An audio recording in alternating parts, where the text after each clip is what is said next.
आदिवासी समाज के संघर्ष की कहानी। बंजो ओना रे बंजा, ओना रे आना रे ओना रे बंजा।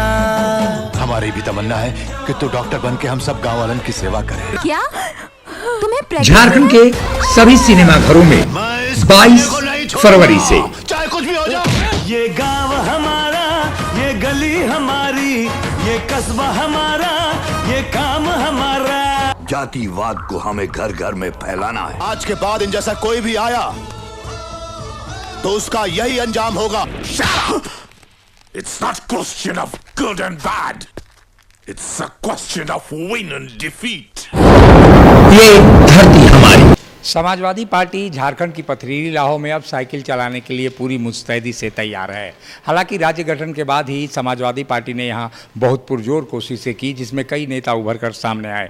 इस समय आदित्य यादव हैं हमारे साथ, वो लगातार यहां पर जो संगठन को लेकर मजबूती के लिए काम कर रहे हैं। आदित्य जी, क्या उम्मीदें लग रही हैं? आपने 2 दिनों तक यहाँ पर बैठक की, बैठकों से क्या फलाफल निकला?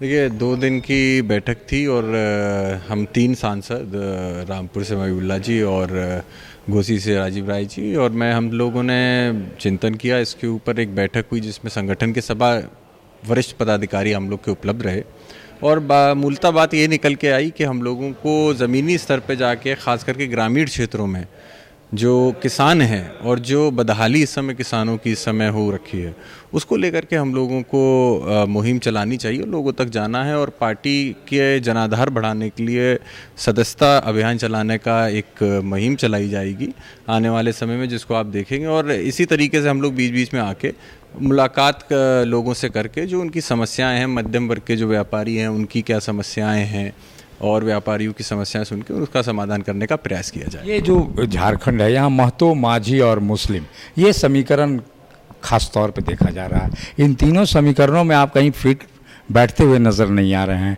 जिसके कारण से पार्टी लगातार कोशिश कर रही है। 2000 से मैं देख रहा हूँ कि लगातार कोशिशें हो रही हैं, लेकिन कोई फलाफल नहीं निकल रहा। हालांकि जो आप प्रत्याशी हैं वो चुनाव लड़ते हैं, अच्छे वोट लाते हैं, लेकिन विधायक बनकर नहीं आ पाते। देखिए, कई बार चुनाव में रहे हैं, बहुत अच्छा जनसमर्थन हम लोगों को मिला हुआ है। राष्ट्रीय अध्यक्ष जी द्वारा जो पीडीए का नारा दिया गया है, उस पीडीए को पिछड़ा, दलित, अल्पसंख्यक, आदि आबादी जो देश की है, आदिवासी समाज जो है, इन सबको जोड़ने का हम लोग प्रयास करेंगे। और मेरा मानना है कि जब हम इस कॉम्बिनेशन को लेकर के आगे बढ़ेंगे तो जिस तरीके से उत्तर प्रदेश के अंदर जनता ने हम लोगों को जनाधार दिया और लोकसभा के अंदर एक तीसरे नंबर की सबसे बड़ी पार्टी उभर के समाजवादी पार्टी आई है, तो निश्चित तौर पे झारखंड से भी आने वाले समय में विधानसभा में और लोकसभा के अंदर भी और आने वाले जो क्षेत्रीय चुनाव होंगे उसमें भी हम लोगों की जो भूमिका रहेगी वो निश्चित तौर पे अहम रहेगी और कई सीटों पे हम लोग जीत दर्ज करेंगे। अब आगे की रणनीति क्या होगी आदित्य? आगे की रणनीति यही है कि एक सदस्यता अभियान हम लोगों को चलाना है और हम तीनों लोगों को अपने अपने क्षेत्र जो हम लोग बांटेंगे प्रदेश के अंदर, पूरे झारखंड के अंदर हम लोग जाकर जनता के बीच में जाके समाजवादी पार्टी की नीतियां, नेताजी से लेकर राष्ट्रीय अध्यक्ष आदरणीय अखिलेश यादव जी की जो नीतियां हैं और जो जिस तरीके से सरकार में रहते हुए हम लोगों ने काम और विकास किया है,